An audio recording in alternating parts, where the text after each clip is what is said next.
यहाँ पे एक बार और कर लेते हैं। Area of similar triangle theorem statement क्या कहती है कि ratio of the area, the ratio of the area of two similar triangles, of two similar triangles is equal to the square, is equal to the square of the ratio. Friends, ध्यान नहीं होगा, is equal to the ratio of their corresponding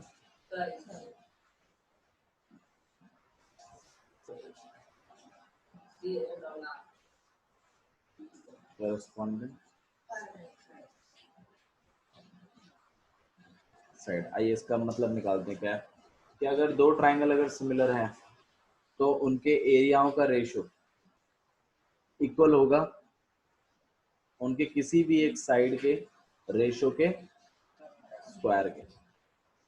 statement है ये, ठीक है। आपके पास theorem है area of similar triangle. Statement को एक बार और रीड करते हैं अच्छे से, क्या लिखा हुआ है इसमें।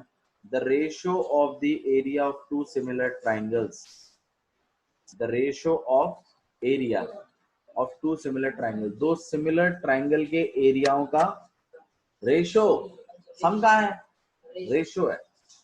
मतलब आपके पास दो सिमिलर ट्राइंगल होंगे, अब वो कौन कौन से हो मुझे नहीं पता, लेकिन हम बना रहे हैं अपनी मर्जी से। दो सिमिलर ट्राइंगल बना रहे हैं,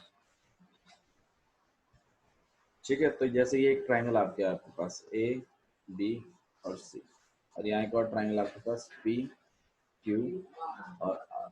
ये गिवन है कि एरिया तो निकालना है, एरिया का रेशियो बताना है, लेकिन कौन से ट्राइंगल्स का? मतलब अगर दो ट्राइंगल अगर सिमिलर हैं तो उनके एरियाओं का रेशियो बराबर होगा किसी भी करस्पॉन्डिंग साइडों के रेशियो के स्क्वायर के। साइडों के रेशियो के स्क्वायर के बराबर होगा एरिया का रेशियो। अगर दो ट्राइंगल अगर सिमिलर हैं तो उनके एरियाओं का रेशियो इक्वल होगा किसी भी एक करस्पॉन्डिंग साइड के रेशियो के स्क्वायर। तो मतलब ट्राइंगलों का सिमिलर होना बहुत जरूरी है। अगर ट्राइंगल सिमिलर नहीं है तो एरियाओं का रेशियो नहीं होगा इक्वल। अगर दो ट्राइंगल सिमिलर हैं तो होगा। तो मुझे एक बात बताओ, इसमें गिवन बात क्या होगी? ट्रायंगल एबीसी सिमिलर है ट्रायंगल पीक्यूआर के। ऑब्वियस बात है, ट्राइंगल कैसे है, इसका मतलब सिमिलर है। तो आप लिखोगे यहाँ पर कि triangle A B C similar है ट्राइंगल पी क्यू आर। अच्छा, टू प्रूफ क्या करना है विशाल? हमको करना है कि ये जो सिमिलर अब ये इनका हमको जो इनके सिमिलर प्रूफ करना है क्या? सिमिलर तो है, अगर हमको इनके एरिया ना जो इनका इनके रेशियो को इक्वल दिखाना साइड के रेशियो के स्क्वायर। Very good. तो इसका मतलब है कि हमें इन दोनों ट्राइंगलों के एरिया का रेशियो, तो ट्राइंगल एबीसी का अपॉन में area of triangle of P Q R equal दिखवाना है किसी भी करस्पॉन्डिंग साइड के रेशियो के स्क्वायर के। मतलब ए बी अपॉन में पी क्यू का होल स्क्वायर के बराबर दिखा दो, या फिर B C upon Q R के स्क्वायर के बराबर दिखा दो, या फिर A C upon P R के रेशियो के। ठीक है, समझ में आया? आवे विजय, आवाज आ रही है आपको मेरी?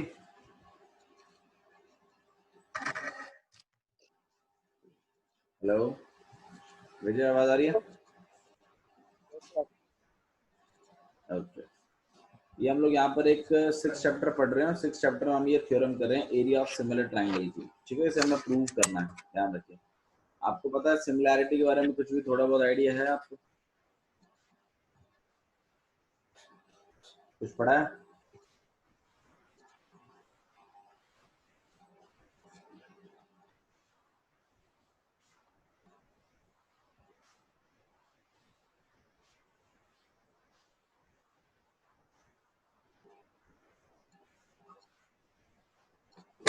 चलिए कंटिन्यू करते हैं, आगे क्या लिखा हुआ स्टेटमेंट में।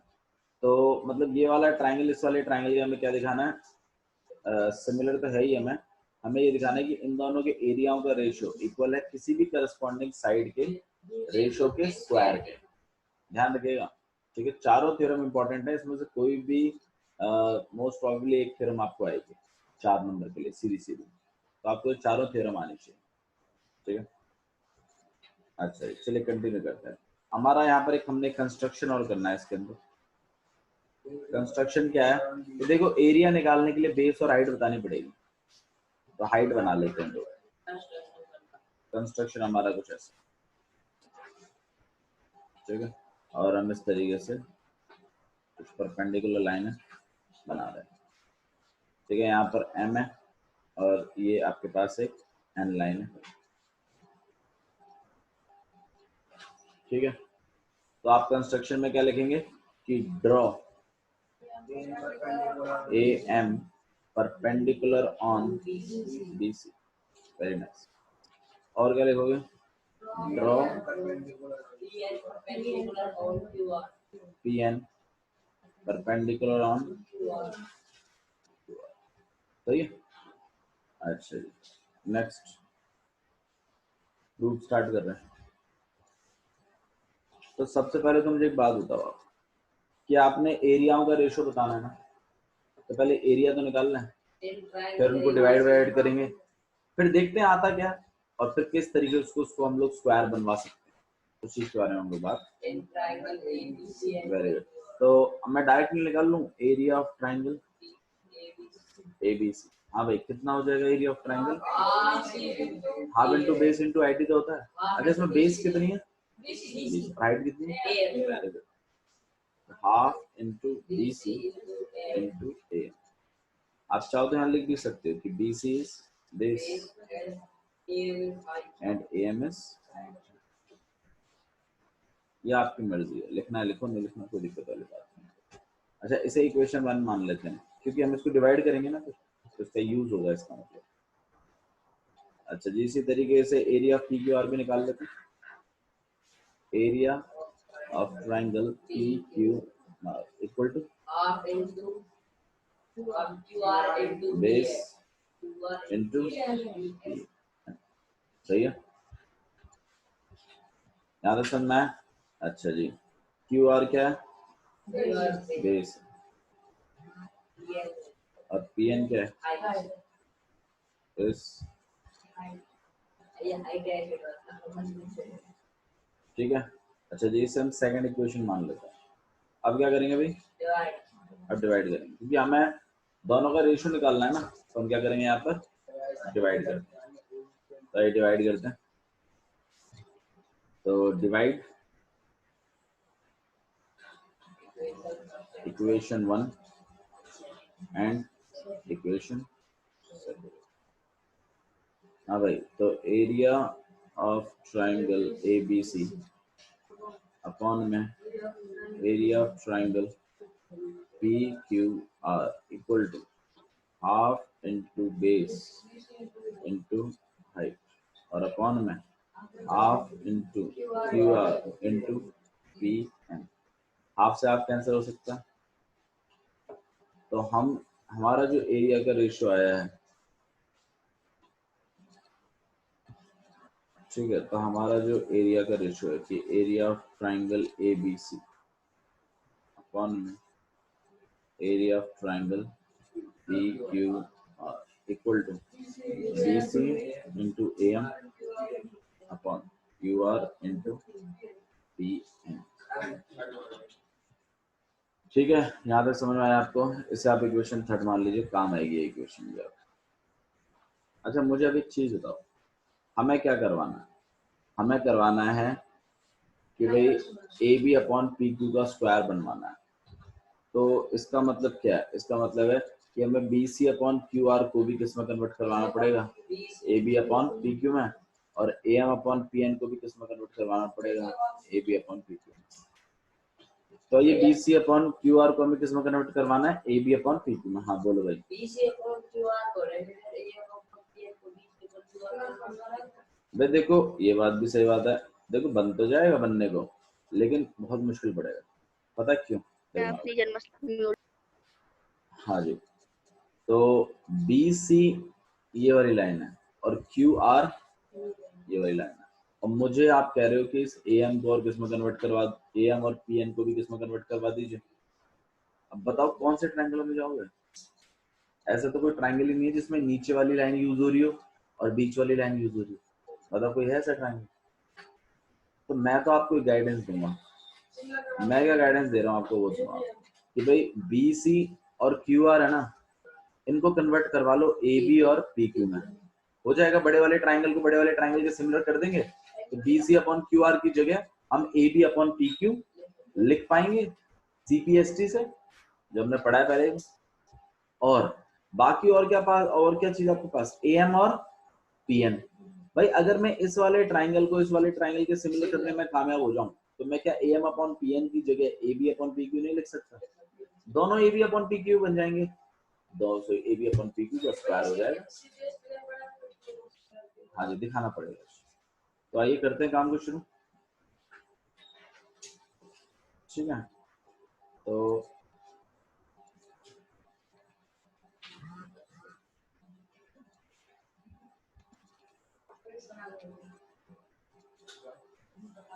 ठीक है, इधर ध्यान दीजिए प्लीज, इधर ध्यान दीजिए, बकवास नहीं। तो हम लोग क्या कर रहे हैं कि हम इस B C upon Q R को बदलेंगे किसमें? A B upon P Q में। और A M upon P N को बदलेंगे किसमें? A B upon P Q. इसके लिए हमें बड़े वाले ट्राइंगल का यूज करना पड़ेगा, A B upon B C upon Q R को A B upon P Q में बदलने के लिए, और छोटे वाले ट्राइंगल को भी छोटे वाले ट्राइंगल के सिमिलर दिखाना पड़ेगा, ताकि हम A M upon P N को बदल सकें A B upon P Q में। मेरी बात समझ में आ रही है आप लोग को? ठीक है, तो आइए शुरू करते हैं कार्यक्रम वापस से। तो भाई आप लोग तो जानते ही हो कि triangle A B C similar ही है ट्राइंगल पी क्यू आर के। रीजन गिवन है, ये बात आपको गिवन है, ठीक है। अच्छा जी भैया, अगर ये बात गिवन है तो इसका मतलब बी सी इसी से देखो, बी सी अपॉन में क्यू आर को मैं किसके इक्वल लिख सकता हूँ? भाई तभी तो ये सिमिलर करवाए मैंने, हालांकि ना होते तो मुझे करवाना पड़ता है इनको, लेकिन ये तो गिवन ही है, तो मेरा काम आधे से ज्यादा तो आसानी हो गया। और इसे मैं इक्वेशन 4 मान लूंगा, इसका इस्तेमाल होगा। और रीजन क्या है इसका? CP/ST, हाँ या ना? ठीक है। अब छोटे वाले ट्राइंगलों से ले लेते हैं A M upon P N के लिए, उसके लिए उन ट्राइंगलों में जाना तो पड़ेगा ही आपको। तो in triangle A B M and triangle P Q N, आप लिख सकते हो कि इसका एंगल ए एम बी इसके एंगल पी एन क्यू के इक्वल है। विवेक रीजन बताइए। 90 डिग्री है दोनों के दोनों, क्या है? 90 डिग्री, दोनों के दोनों 90 डिग्री है, तभी तो इक्वल है। अच्छा जी, और ये वाला एंगल इस वाले एंगल के भी इक्वल होगा। रीजन बता सकते हो? वो इस वाले ट्राइंगल का सीपीएसटी भी है, देख लो। तो हम यहाँ पे यूज करेंगे उस बात को, हम लिखेंगे भाई इस वाले एंगल का एंगल बी इस वाले एंगल के एंगल क्यू के इक्वल। रीजन क्या है? सीपीएसटी। लेकिन सीपीएसटी किसका? Very good, triangle A B C, जो ट्राइंगल है ना सिमिलर है पी क्यू आर के, उसका सीपीएसटी है। ये बात आपको लिखनी पड़ेगी, ठीक है। अच्छा जी, अब भाई दो एंगल तो इक्वल हो ही गए, ट्राइंगल कैसे हो जाएंगे? दोनों के दोनों similar. Triangle A B M similar है ट्राइंगल पी क्यू एन के। इससे क्या पता चलता है कि आप A M upon P N की जगह क्या लिखवा सकते हो? ए बी अपॉन, हमें तो A M upon P N को लिखवाना है ना, A B upon P Q, तो हम तो ये इतनी बात लेंगे बस खाली। तो A M upon P N equal हो जाएगा इसके A B upon P Q के। और reason C P S T. अच्छा हाँ, इसका रीजन तो लिखा ही नहीं, एंगल एंगल से है ना दोनों कौन सिमिलर। ये सीपीएसटी ले लिया, आप इसे इक्वेशन 5 मान लीजिए, काम आएगा। अब इक्वेशन 3 को वापस यूज करें और वापस इन्हीं स्टेटमेंट को लिखो और फिर इनको बदल दो दोनों को A B upon P Q में, फ्रॉम इक्वेशन 4 एंड 5। तो area of triangle A B C upon area of triangle P Q R equal है किसके, B C upon Q R into A M upon P N की जगह, है ना। और मैं B C upon Q R की जगह, आप खुद देखो, मैं B C upon Q R की जगह क्या लिख सकता हूँ, A B upon P Q, और A M upon P N की जगह भी क्या लिख सकता हूँ, तो मैं इनको रिप्लेस कर दूं। Very good very good. A B using fourth and fifth, A B upon P Q multiplied by A B upon P Q. Reason बता दो भाई कोई। Very good, using fourth and, ठीक है। और यहाँ पे area of triangle A B C upon में area of triangle P Q आया ना भाई। A B upon P Q into A B upon P Q, तो क्या मैं इसको A B upon P Q का होल स्क्वायर लिख सकता हूँ। तो आप इसको area of triangle A B C upon area of triangle P Q R लिख सकते हो कि नहीं लिख सकते, लिख सकते हैं ना, सही बात है। अच्छा जी, हाँ नहीं, आप चाहो तो यहाँ पर भी छोड़ सकते हैं, और आप चाहें तो इसके बाद एक बात और लिख सकते हो कि area of triangle A B C upon में area of triangle P Q R equal हो जाएगा A B upon P Q का whole square, very good, B C upon Q R का होल स्क्वायर, और A C upon P R का whole square. भाई यही बात आपने प्रूव करनी थी, आप लिख सकते हो। हेंस मेरे ख्याल से ये बेटर एक्सप्लेनेशन है जो हमने पिछली बार जितनी बार भी अभी तक सीखा है ना, उसमें काफी इजीली और काफी अच्छे तरीके से हमने इस चीज को सॉल्व किया। ठीक है, तो आपने इस तरीके से लिखना है क्वेश्चन को। ठीक है, तो ये आपके पास कौन सी थ्योरम है, एरिया ऑफ सिमिलर ट्राइंगल। आइए नेक्स्ट डाउट देखते हैं, अगर कोई डाउट है तो यहाँ पे इस बात को लिख लो, यूजिंग थर्ड।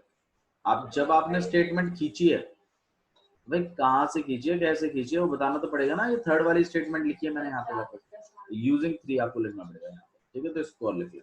जो आपकी ये पूरी एक्सरसाइज है, एक्सरसाइज 6.4, ये आपकी एरिया ऑफ सिमिलर ट्राइंगल पर ही बेस्ड है कि अगर दो ट्राइंगल अगर सिमिलर हैं तो उनके एरियाओं का रेशो उनकी किसी भी करस्पॉन्डिंग साइड के रेशो के स्क्वायर के इक्वल होता। ये है आपके पास। मेरी बात क्लियर हो रही है, समझ में आ रहा मैं क्या कह रहा हूँ? ओके, तो ये एक्सरसाइज 6.4 देखिए, क्वेश्चन नंबर 1 देखिए क्या लिखा है कि लेट ट्राइंगल एबीसी सिमिलर है डीईएफ के, दिया हुआ है आपको। ठीक है, मैं एक बार क्वेश्चन यहाँ पे लिख देता हूँ अच्छे से। Let triangle ABC similar of triangle DEF and their areas be respectively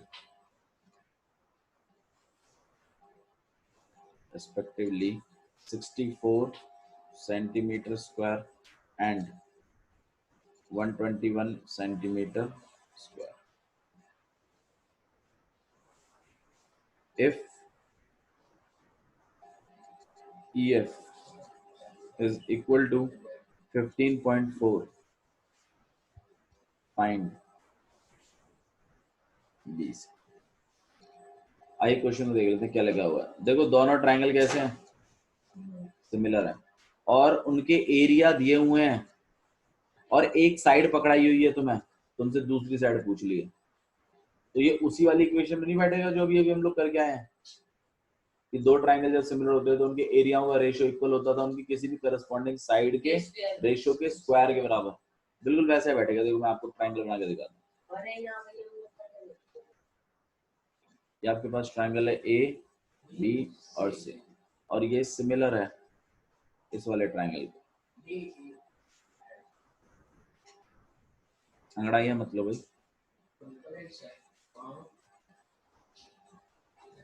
ठीक है, इसका जो एरिया है, ठीक है, इसका जो एरिया है ट्राइंगल एबीसी 64 है। हाँ जी, वो इक्वेशन बनेगी, उसमें एक चीज नहीं पता आपको, वही निकाल देना। और इस वाले ट्राइंगल का एरिया क्या है, DEF का 121। अच्छा जी, EF की वैल्यू और दी हुई है तुम्हें कितनी है? 15 पॉइंट। अच्छा जी, और फाइंड BC ये निकालने को बोला। तो आइए करते हैं शुरू। हाँ भाई, गिवन क्या चीज है? गिवन बताओ पहले तो। गलत, दोनों ट्राइंगल सिमिलर है, ये बात आपको गिवन है। ABC सिमिलर है DEF, अब लेट करने की जरूरत नहीं है, वो सिमिलर ही है। अच्छा जी, दूसरी क्या चीज गिवन है कि area of triangle ABC 64 centimetre square.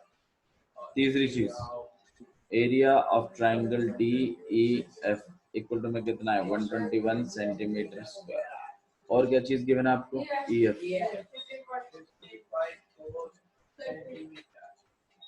15.4 centimetre. अच्छा जी, फाइंड करने के लिए क्या बोला गया उसको और देख लेते हैं। फाइंड करने के लिए बोला गया BC निकालो। सॉल्यूशन स्टार्ट करो। तो मुझे एक बात बताओ, मुझे BC निकालनी है। BC को चलो मैंने लेट भी कर रखा है, क्या एक्स लेट, ये नहीं तो आप एक्स ना भी लेट करें तो कोई दिक्कत वाली बात नहीं। पहले मुझे बात बताओ, दोनों ट्राइंगल सिमिलर है ना, और उनके एरियाज दिए हुए हैं। इसी से पता चल जाता है कि इसमें एरिया ऑफ सिमिलर ट्राइंगल्स लगा लेते हैं। तो हम एक काम, मुझे बात बताओ कि ट्राइंगल ABC सिमिलर है ट्राइंगल DEF के, रीजन गिवन। अगर ये दोनों ट्राइंगल सिमिलर है तो इसका मतलब area of triangle ABC upon area of triangle DEF equal होगा ना भैया किसी भी करस्पॉन्डिंग साइड के स्क्वायर के। हाँ या ना? किसी भी। अच्छा मुझे एक बात बताओ, मैं कौन सी साइड लूं भाई? इसमें फायदा होगा ना, देख लो आप, ये देखो BC चल रहा है, यहाँ पे क्या चल रहा है, तो किसी भी करस्पॉन्डिंग साइड को ले सकता हूँ ना। मैं तो इनको लूंगा। तो BC अपॉन EF का स्क्वायर। मेरी बात समझ में आ रही है? मैंने इन्हीं क्यों लिया? इन्हें मैंने इसलिए लिया क्योंकि एक तो निकालनी है और एक मुझे पता है, तो मैं जानबूझ के वो साइड लेता हूँ जिसमें एक मुझे पता हो और एक मुझे निकालनी, क्योंकि 4 वैल्यू डलने वाली है इसमें। एक ये वैल्यू डलेगी, एक ये वैल्यू डलेगी, एक ये डलेगी और एक ये डलेगी। कम से कम 3 वैल्यू आपको पता होनी जरूरी है, तभी चौथी निकलेगी, वरना निकलेगी नहीं। बाबू थ्योरम है आपकी, यहाँ पे रीजन लिख रहा हूँ मैं।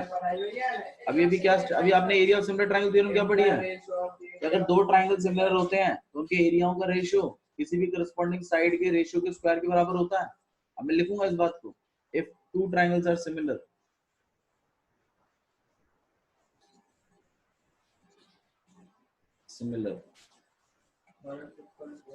नहीं आप पूरा लिखोगे, if two triangles are similar there, हाँ जी, their ratio of their area, या फिर रेशियो ऑफ देयर एरिया।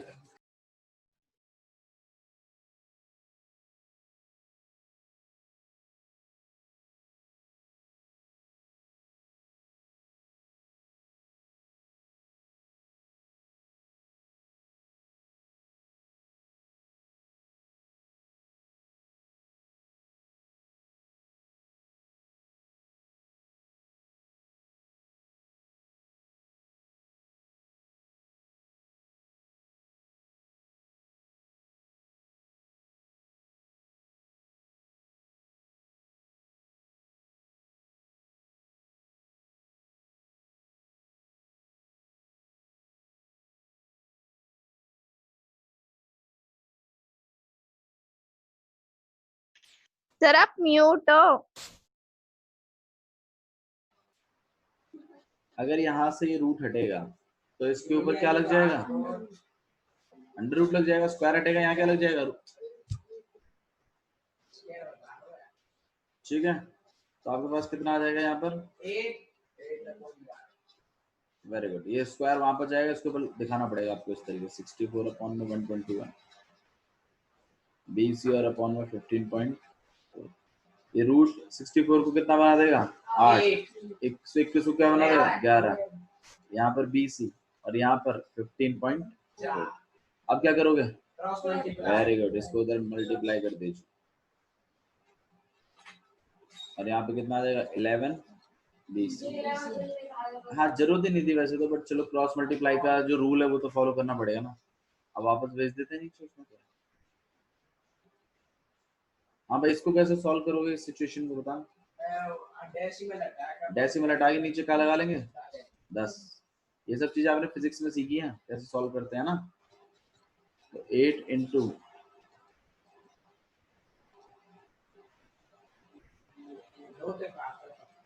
2 तक काट दिला। अब बोल 11.2 ये 11.2 पागल जैसी काम मत किया करो। 11 से काटो पहले, 1 बार पर 44। 10 से तो डायरेक्ट पॉइंट सेट कर देंगे, क्यों टेंशन ले रहे हो 10 की। हाँ जी 48 से कितना हो गया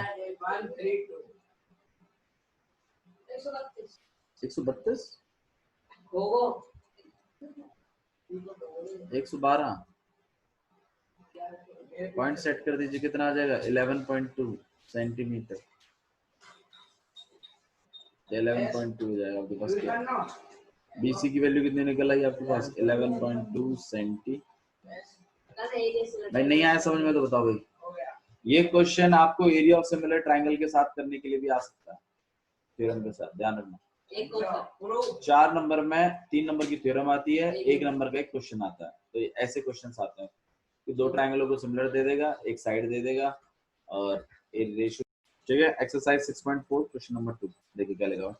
डायगोनल्स ऑफ ट्रेपीजियम ABCD। भाई ABCD एक ट्रेपीजियम है, पहली बात है। ट्रेपीजियम क्या होता है दीपक? बाकी ना सिर्फ एक पेयर ऑफ अपोजिट साइड क्या होता है पैरेलल रहता है। तो भाई एक ट्रेपीजियम आई, तो हमने ट्रेपीजियम आ गया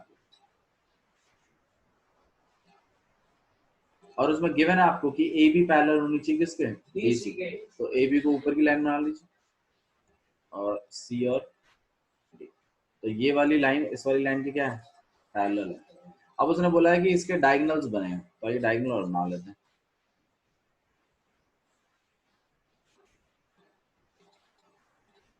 हाँ जी इंटरसेक्ट कहाँ कर रहे हैं एक दूसरे को ऊपर। और गिवन है आपको कि AB जो है ये वाली साइड इस वाली साइड के ट्वाइस है। तो मतलब कहीं ना कहीं दोनों का रेशियो गिवन है आपको, समझो इस बात को। AB अपॉन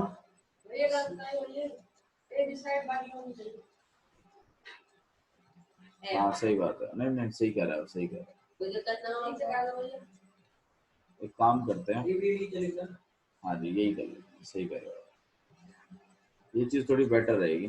आप AB को नीचे लिखो और C और देखो ना। हाँ नहीं सही बात है, लक्ष्य डिजर्व स्टार फॉर दिस। क्योंकि किसी बच्चे ने ये मुझे नहीं याद दिलाया। और AB जो है वो CD का ट्वाइस है, मतलब CD को दुगना करते हैं तो AB के बराबर आता है। तो भाई छोटी वाली साइड को दुगना करके तो बड़ी वाले के बराबर आएगा, या बड़ी वाली को दुगना कर दो तो छोटे वाले के बराबर हो जाएगा। लॉजिक लगाना है यहाँ पर, ठीक है। तो आइए गिवन बातें लिख लेते हैं पहले। तो गिवन क्या क्या चाहिए। AB parallel DC। Very good. सबसे पहला तो यार यही है कि AB पैरेलल है DC। दूसरा AB इक्वल है ट्वाइस ऑफ CD। सही है। अच्छा जी, और आपको मेरे को रेशो बताना है, फाइंड करना है इनका ratio. Find area of triangle AOB upon area of triangle CO। अच्छा मुझे एक बात बताओ भाई, AOB ये नीचे वाला ट्रायंगल है। AOB क्या है आपके पास, ये नीचे वाला ट्रायंगल है ये, ठीक है। और जो COD है वो ऊपर वाला ट्रायंगल। इन दोनों ट्रायंगलों को आपने सिमिलर प्रूफ करवा दें किसी तरीके से समहाउ। तो मुझे एक बात बताओ, फिर मेरा वो एरिया ऑफ सिमिलर ट्रायंगल वाला रेशियो बन जाएगा ना। और अगर वैसा बन जाता है तो मतलब इन दोनों के एरियाओं का रेशियो इक्वल होगा AB और CD अपॉन के स्क्वायर के, हाँ या ना। सही बात है, क्योंकि मेरे को जिन साइडों का रेशियो पता है ना वो सिर्फ AB और CD है। तो मैं जानबूझ के पहले इन दोनों ट्रायंगलों क्या करवाऊंगा सिमिलर, क्योंकि वो वाली जो प्रॉपर्टी जो मैं यूज करने जा रहा हूँ इसमें सिमिलर ट्रायंगल्स की, वो तो ट्रायंगल जब सिमिलर होंगे तभी लगेगी ना। तो सबसे पहला काम आपका ये होना चाहिए कि इन दोनों ट्रायंगलों को क्या कराया जाए, या तो हमने कैसे अब मुझे एक बात हो, ये सिमिलर कैसे होंगे? दीपक बताइए। वर्टिकली अपोजिट ले जाएगी। Very good. ये वाला एंगल, देखो ये वाला एंगल, तो ऑब्वियसली बात है इस वाले एंगल की क्या हो जाएगा, वर्टिकल अपोजिट वर्टिकल अपोजिट से। और ये एक दूसरे पे पैरेलल तो पैरेलल से क्या हो जाएगा, लॉजिक ही नहीं लगा तो देखो बिल्कुल भाई, ये वाला एंगल इस वाले एंगल के इक्वल हो जाएगा ना भाई, ये वाली लाइन इस वाली लाइन के पैरेलल है, तो अल्टरनेट एंगल्स क्या हो जाएंगे, अल्टरनेट इंटीरियर एंगल्स इक्वल हो जाएंगे ना। तो आप इन दोनों ट्रायंगलों को अल्टरनेट इंटीरियर और वर्टिकल अपोजिट से सिमिलर कर दोगे दोनों ट्रायंगल। दोनों ट्रायंगल सिमिलर जैसे हो जाएंगे, फिर मैं इन दोनों के एरियाओं का रेशियो निकालने की कोशिश करूंगा, और उसके लिए कोई करस्पॉन्डिंग साइड का स्क्वायर चाहिए मुझे, तो मैं जानबूझकर ए बी और सी डी ले लूंगा जानबूझ, और फिर उनको स्क्वायर करवा दूंगा, फिर देखूंगा कन्वर्ट करवाऊंगा और निकालने की कोशिश। आइए सॉल्यूशन स्टार्ट करते हैं, कैसे करेंगे। तो सॉल्यूशन स्टार्ट कर रहे हैं, तो पहले इन दोनों ट्रायंगलों में चलते हैं। In triangle AOB and triangle COB।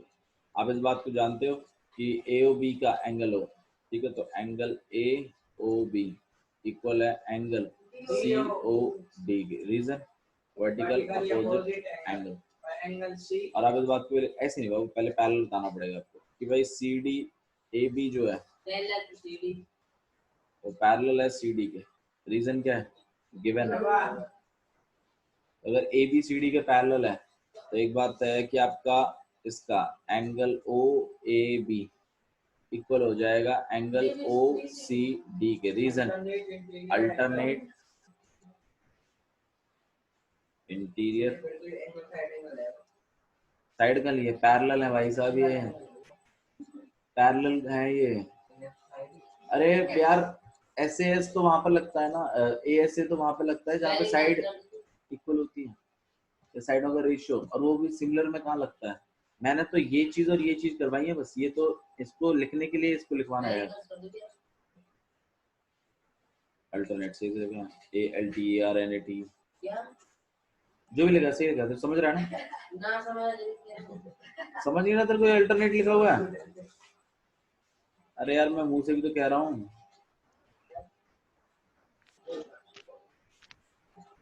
अब सही समझ। अल्टरनेट इंटीरियर, आर ना देखो हाँ कोई बात नहीं, अल्टरनेट इंटीरियर एंगल, दोनों ट्रायंगल क्या हो जाएंगे आपके पास, भाव कब, तो ट्रायंगल AOB। तो पीछे क्या देख रहा, आगे देख। हाँ भाई, O की जगह तो वो चल रहा है, A की जगह क्या चल रहा है C, और बाकी क्या बचेगा, रीजन ठीक है। CPST से नहीं, जब दो ट्रायंगल सिमिलर होते हैं तो उनके एरियाओं का रेशियो उनकी करस्पॉन्डिंग साइड के स्क्वायर रेशियो के स्क्वायर के बराबर होता है, ये थ्योरम है आपकी। आप डायरेक्टली इस बात को लिख सकते हो कि एरिया, हमें एरिया तो एरियाओं का रेशियो तो बताना है, AOB अपॉन में area of triangle COD equal हो जाएगा, भाई जानबूझ के हम कौन सी साइडें ले रहे हैं जिन साइडों के रेशियो हमें गिवन है, AB और CD ना, तो ये रहा AB, तो ये रहा CD, जानबूझकर AB अपॉन CD का, और रीजन यहाँ पे आपको लिखना पड़ेगा, ये कैसे लिख दिया आपने, इफ या फिर टू सिमिलर ट्रायंगल, या फिर रेशियो ऑफ, रेशियो ऑफ, बाबू मेरे को ABCD के बारे में ही तो पता है चीजें, जो अपॉन कन्वर्शन वनवर्शन जो भी है, बाकी साइडों के बारे में तो बात ही नहीं हो रही। लेने को तो कोई और साइड भी ले सकते थे, लेकिन ABCD के बारे में बात हुई, इसलिए ratio of area of similar triangles, similar triangle is equal to square of ratio of corresponding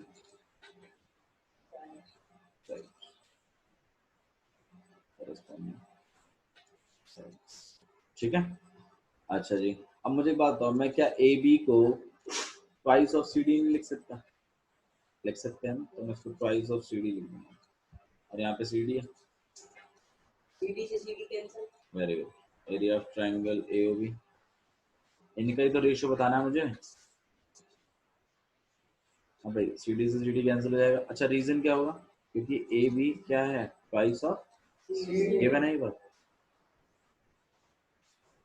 पूरा बोलना तो करेंगे आपके पास कितना रेशियो आ गया? 4/1। 4/1 का रेशियो।